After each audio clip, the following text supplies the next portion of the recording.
Hey, hello, and welcome to the Middle East Forum Speaker Webinar Series and Podcast. I'm Stacey Roman, and I will be moderating this discussion today.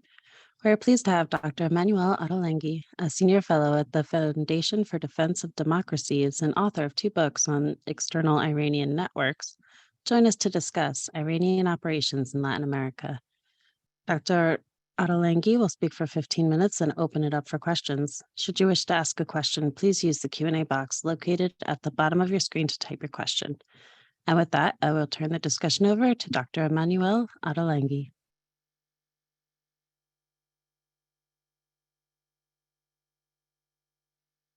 Good afternoon, everyone. Thank you so much for the invitation and the opportunity to address this most distinguished forum, and happy holidays to everyone.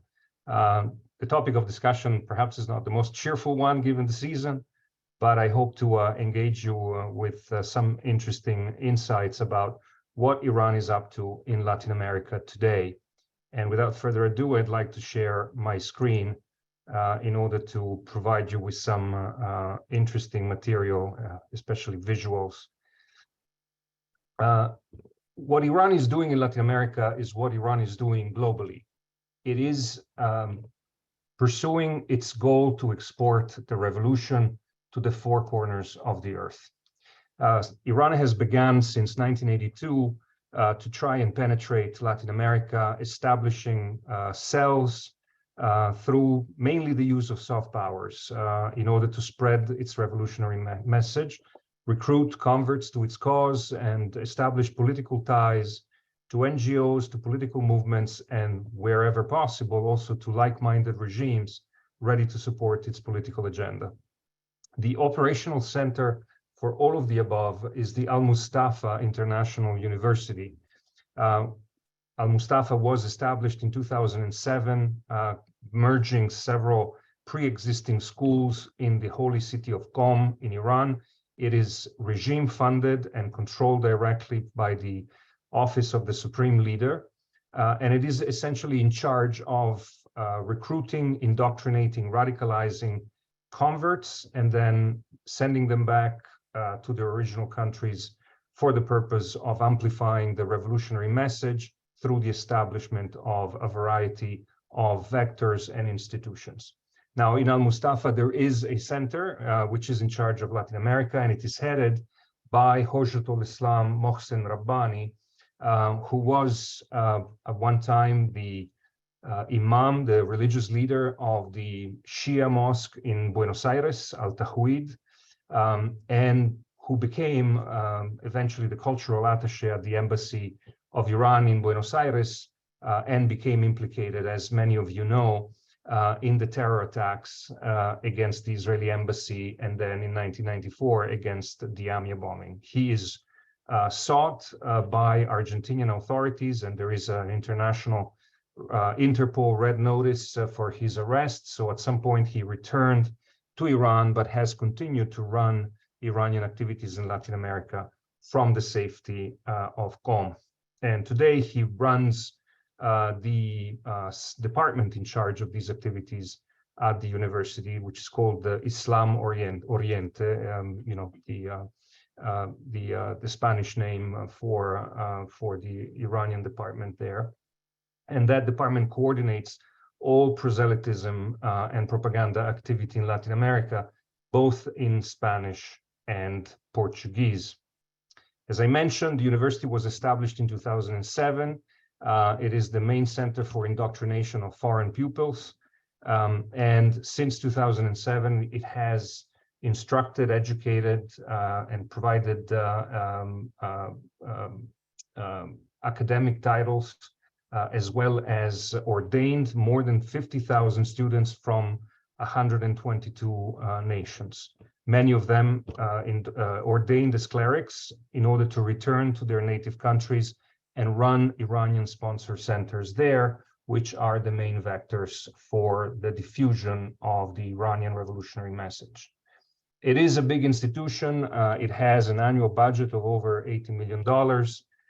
It employs thousands of teachers. It has ongoing events, cultural and religious. It manages thousands of internet platforms. It provides courses online, and it has foreign branches abroad, including in Latin America, mainly in Caracas, Venezuela, and Bogota, Colombia. It has also established cultural centers in virtually all Hispanic countries in Latin America, including Argentina, Bolivia, Brazil, Chile, Colombia, Costa Rica, Cuba, Ecuador, El Salvador, Mexico, and Peru, many of which, as you probably know, have very tiny or non-existent Shia communities of Lebanese and Iranian expatriates. So the targets really are the locals to be converted, radicalized, indoctrinated, and brought over to serve the Iranian revolution.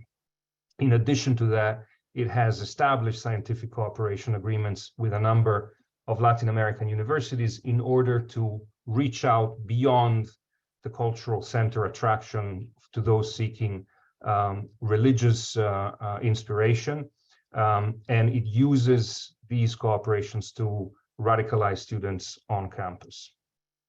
I mentioned that this is a network headed by Sheikh Mohsen Rabbani, the man implicated in the Amia bombing. And below him, there are a number of Spanish and Portuguese-speaking Iranian clerics or Latin American-born clerics who act as his lieutenants and are the ones regularly traveling in the field in Latin America in order to promote the message. The activities that they promote are diverse. They include seminars. They include 2 months trips to Iran, which are paid for by al-Mustafa, including to spouses and children of those who wish to attend. Some of these programs then are extended for those who wish to become clerics. They can stay as many as 7-8 years in Iran before returning to their countries. There is a lot of proselytism done in Latin America, of course, to recruit.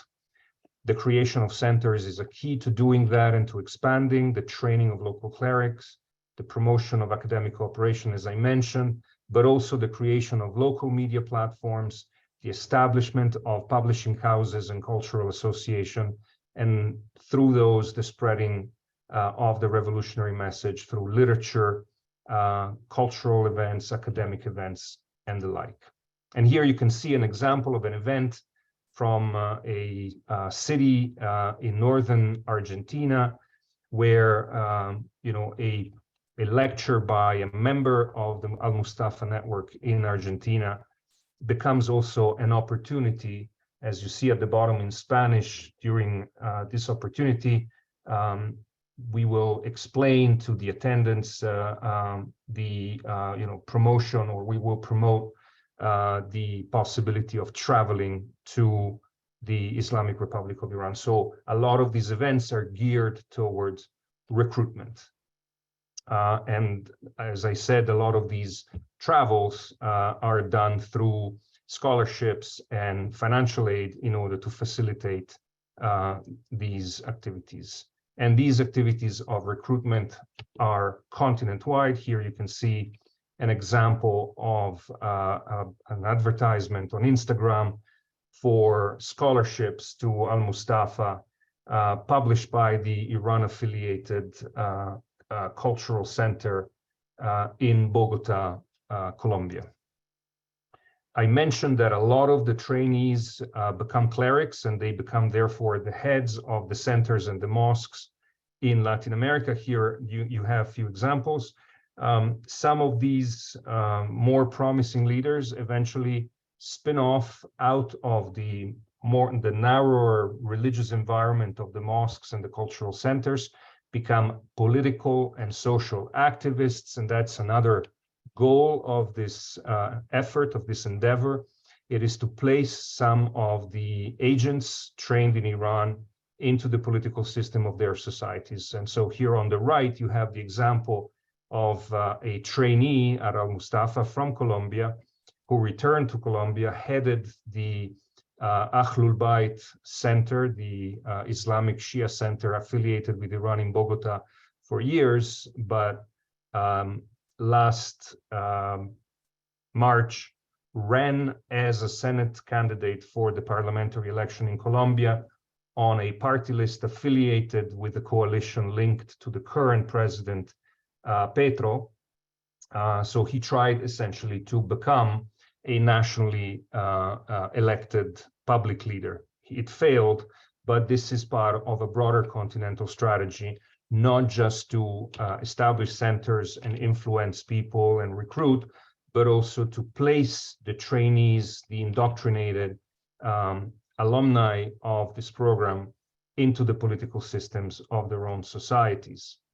And of course, the message that these centers spread is not just spiritual and religious, as you can imagine. Here is one example of political publications from the Library of Islam Oriented, the center in Qom run by Hojjatul Islam Rabbani. And here it is a translation that can be downloaded for free of one of the foundational texts of Holocaust denial and extreme anti-Israel propaganda, a book written by the Holocaust denier from France, Professor Roger Garaudi. Other vectors, here is another interesting example, a publishing house established by two converts in Colombia.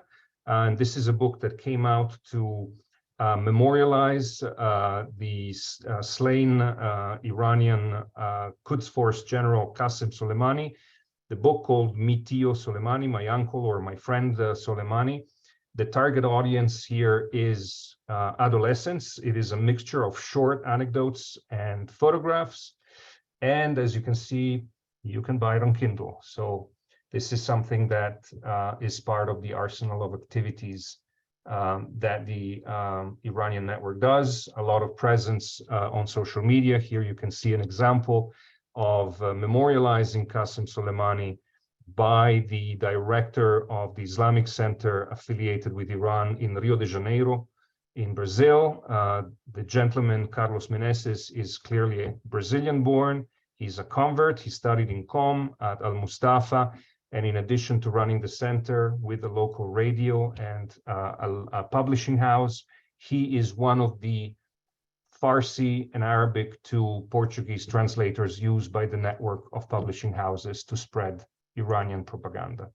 Here you can see other more recent examples of celebrating the anniversary of the Iranian Revolution or memorializing the anniversary of Qasem Soleimani's death at the mosque in Buenos Aires, previously headed by Rabbani, today headed by a convert, an Argentinian who converted to Islam through al-Mustafa, recruited by Rabbani, Abdul Karim Paz. So these are once again continent-wide activities. And of course, Iran has appropriated the most extreme anti-Israel positions as part of its propaganda. So these, the network that it has in Latin America spreads this message too. These are examples of social media posts and publicized activities or messages from a variety of these platforms in Latin America. The left is from El Salvador, on the right is from Venezuela, to mark the Iranian-sponsored event of the World Al-Quds Day, which is a celebration of Palestinian claims and rights by created by the Iranian Revolution and organized and sponsored every year worldwide by Iranian affiliates. I mentioned the penetration in universities. This is an example of a center established recently in a university in Caracas. You can see events as well as the announcement of the establishment of this center named after Qasem Soleimani, indicating also that al-Mustafa today has a permanent representative in Caracas responsible for Latin America, which emphasizes the importance of Latin America to this effort. Here is another example from Bolivia, the Universidad Pública de El Alto, and here are examples of other activities online that, because of their nature and the coordination of different centers continent-wide, have not just a local reach, but reach thousands of students. And of course, last but not least, the presence in the media. Hispan TV, the Iranian propaganda network in Spanish, launched in 2012, is probably the one that everybody knows about. But the Iranian centers affiliated with al-Mustafa have also established a number of local radio and TV operations. You can see a short list on the left. And in addition to amplifying the propaganda network and its message, these platforms, of course, provide or host, rather, the expertise of trainees of al-Mustafa as analysts, journalists, and commentators. And oftentimes what we find is that these talking heads do not only appear on Iranian affiliated networks, but freely cross boundaries and reappear in the networks affiliated with Russia, China, Hezbollah, and the Bolivarian regime in Venezuela, such as Telesur and Actualidad RT, which is the Russia Today in Spanish.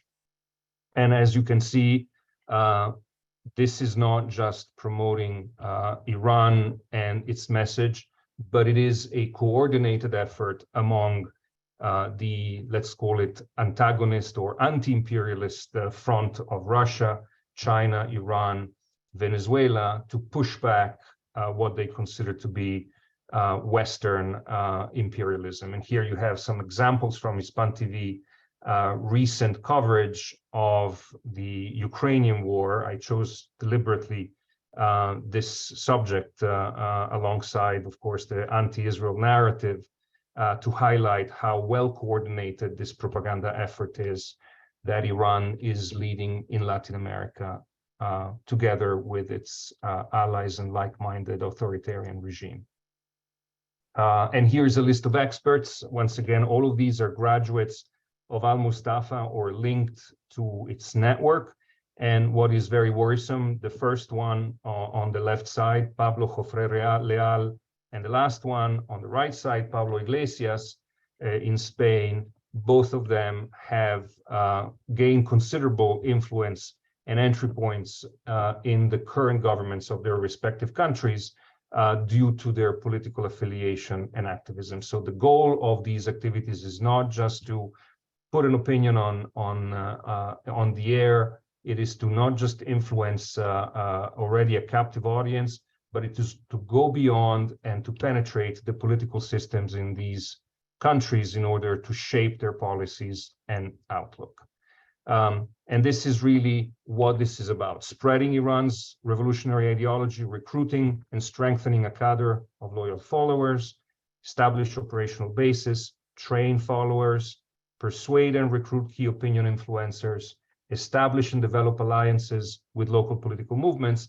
And of course, the most important thing is that while most of these activities are potentially soft power and influence ops, as we know from past experiences and the terror attacks in Argentina in the 1990s, when needed, these networks can be activated also to support and provide logistics and infrastructure, safe houses, protection for agents that come in order to carry out terror attacks. So this is an extremely important and concerning continent-wide network that is at our doorstep and deserves, I think, a lot more attention that is currently getting.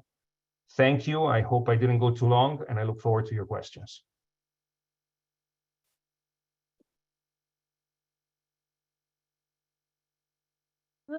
So sorry, I changed my screen up. All right, thank you so much. That was a great presentation. We have quite a few questions coming in. Before we dive into them, forgive my ignorance, but Latin America doesn't, Islam doesn't come to the top of my mind as far as religions. Can you discuss how many Muslims there are in all the countries there? Yes, of course. It's a great question and a great point. We're talking about very small minorities. I want to give you an example. Brazil. Brazil, which, by the way, has one of the largest Lebanese diasporas in the world. There are approximately 10 million Brazilians who consider themselves to be Lebanese Brazilians or descendants of Lebanese immigrants. Perhaps the most famous of them is the former president of Brazil, Michel Temer. the former governor of São Paulo, Antonio Haddad. There's many others in other countries, from Shakira, the great singer in Colombia, and so on. Most of these are Christians, because in truth, the large immigration that came from the Middle East to Latin America came at the end of the 19th, early 20th century, was Christians running away from Ottoman lands. Not for nothing, they were sometimes referred dismissively, derisively, or because of ignorance as Los Turcos, the Turks, but it's because they came really from the Ottoman Empire. Of those 10 million in Brazil, about 1 million are Muslims. But of those million Muslims, only about 10% is Shia. So the Shia presence is extremely small. What's interesting about the Iranian network and outreach is that they're not targeting Muslims. They're targeting Christians. All of the people that I mentioned in my presentation, including the imams, the trained clerics, when you look at their backgrounds, most of them were Christians. Many of them were extreme left, radicalized political activists. There is a couple of cases where actually some of them came out of neo-Nazi movements. The Iranians don't care where they come from. They're very ecumenical when they recruit. But the target is really the non-Muslim population. Fascinating. Len follows up on that. How do the Catholic and fundamentalist churches in Latin American countries react to the Islam imports? It's a great question. One of the things that you can find very openly across the continent is that a lot of the institutions linked to Iran, or of Shia Islamic communities that may have links both to Iran and Hezbollah, and that is true mainly of Lebanese diaspora communities, engage significantly in interfaith dialogue. The Iranian affiliated center in São Paulo, which is run by an Iraqi cleric who has been involved in Iranian revolutionary activities since the early 1980s, who previously operated in Tanzania and came to Brazil in 1989, and who was named by the late Alberto Nisman, the Argentinian prosecutor who investigated the AMIA bombing and was assassinated in Buenos Aires a few years ago. He, in 2013, named this cleric as an Iranian government agent. And yet, when you go and look at the social media pages of his center and his mosque, he's frequently meeting the local bishops and other representatives of the Catholic Church. Now, interestingly, the interfaith dialogue that they engage in is only with one of the two other Abrahamic faiths. The Jews are not included. So that's one of the answers. The Catholic Church seems to not be paying too much attention to this issue. The evangelical churches may be a slightly different ballgame. They are obviously, for their ideological religious predisposition, more pro-Israel. But the fact of the matter is, a lot of the activities that the Iranians are engaging tend to be very low profile, very targeted, and in the landscape of Latin America, where social issues are at the forefront, and of course political polarization, economic tensions, and so on are at the forefront, it seems that this threat is not very much on the radar of the evangelical churches either. Thank you so much. An anonymous attendee asked, or states, you have mentioned Hezbollah, but he asked about Hezbollah activity in Venezuela and what is called the Triangle area of Paraguay and the two bordering countries. Could you address the Hezbollah activity a little more? Yes, I mean, I would kindly ask you to invite me back to talk about that, because it would require another whole seminar. But it is an extremely important point that the attendee raised, and I'll try to be extremely brief. Venezuela, for both Iran and Hezbollah, is a forward operating base in Latin America. And that's because it is essentially a criminal organization with the trappings of national sovereign statehood. that is ideologically aligned with Iran, that shares a lot of interest, that has become, from previously being a supporter of Iran in Iran's effort to evade sanction, it's become dependent on Iran economically.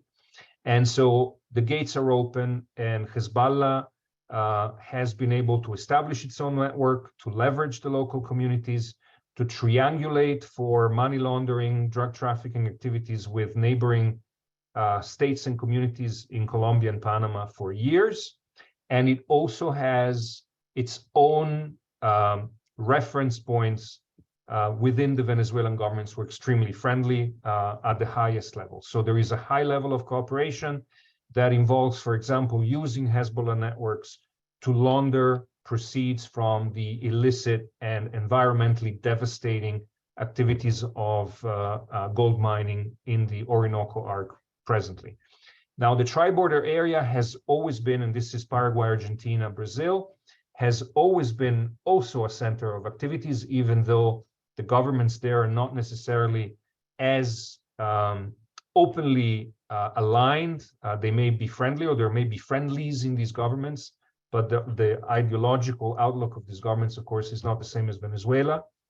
But there is a significant presence, a large community, and because the tri-border area historically is a place of illicit finance, evaluation assessments of its size vary wildly, but it is estimated that the worth of the illicit economy just in that area is between $5 and $20 billion a year, depending on who you ask.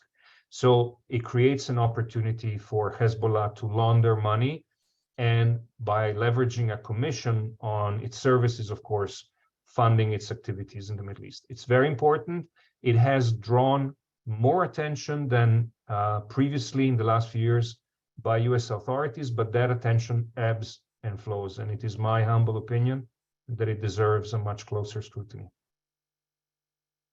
Absolutely. Thank you. An anonymous attendee asks, is there any opposition in Iran to the money spent on the Latin American program? And Deborah Glaser follows up, is there any evidence that the current protests in Iran are weakening the appeal of these Iranian efforts? So I don't think that it's a very good point. I don't think that Iranian protesters are zeroing in specifically on the Latin American activities, but there is plenty of evidence out already, and also from previous waves of protests, that the Iranian public resents the national priorities of the regime in spending on this type of adventurism abroad over prioritizing the needs and welfare of its population, let alone its freedoms. Certainly, if these protests were to have provoke a radical change in Iran, I suspect a lot of Iran's and Hezbollah's activities in Latin America would be among the first ones to suffer. But it doesn't seem to be the case that these networks have suffered, and it doesn't seem to be the case that Iran's investment in promoting and exporting its revolution abroad so far has felt the pressure from the street. Let's hope for that for the future. Of course, thank you. And Barry Werner here gets right to the point. Why does the West, especially the US, tolerate this? And what can we do going forward to curb this? So unfortunately, and this I think is it is a bipartisan neglect. Latin America rarely gets to be a significant foreign policy priority here in Washington. I think that whatever praise or criticism you can make in other areas of the Trump administration, it was a little bit of the exception to previous both Republican and Democratic presidents, in that President Trump did take sort of invest more of his administration's attention to Latin America. And I have to say also, under the Biden administration, what we're seeing is more attention to Latin America, not necessarily to Hezbollah, Iran, and the threats they pose, but to corruption, which is a key critical tool for these networks to operate. So it may not be a direct threat to their survivability, and effectiveness, but it is an indirect threat because it targets their enablers. So one recommendation I would have is to strengthen the efforts by the current administration and future administrations to target those facilitators and enablers in the public administration, government agencies, law enforcement, border, custom, you name it, especially of allied countries that very much depend on the United States for their security, trade, and prosperity, in order to stamp out the corruption that enables this network to operate, thrive, and ultimately finance terrorism and Iranian adventurism in the Middle East. Thank you so much. And we have so many wonderful questions that I would love to ask, but unfortunately we're out of time. Before we go, can you tell our viewers where we can find some more of your work? You can look up my work at the Foundation for Defense of Democracies in Washington, where I'm privileged to work with great many colleagues who deal with a lot of other issues. And our website is www.fdd.org.